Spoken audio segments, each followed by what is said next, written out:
majikan saya juga kan ngancam-ngancam kayak gitu itu loh, bayar gas katanya akan naik, dia bilang gitu kan ya. Terus dia kan mau motong gaji saya bilang ngapain, saya bilang itu gas kan makanya bareng, saya bilang gitu.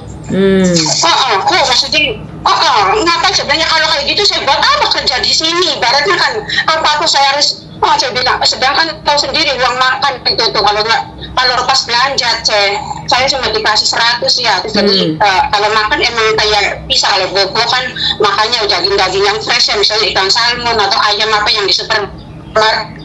Kalau aku kan kalau dibeliin yang di Taibo itu, jadi misalnya paha 3 biji udah $29 apa dong, sekitar segitu, dari yang gak ada tulangnya itu ya, sama ayam itu yang satu hak itu 20 itu aja nih selama 4 tahun nih. Jadi pada saya pengen milih yang lain, pengen milih nggak boleh. Terus sayurnya itu kan belinya kan di pasar. Kalau sayurnya tuh makanya bareng, jadi seandainya habis 100 itu untuk 1 minggu itu kan. Data saya itu ya cuma itu aja, sampai saya tunjukin saya kontrak kerjanya nih, lihatin nih, saya bilang uang makan saya nih segini, saya tunjukin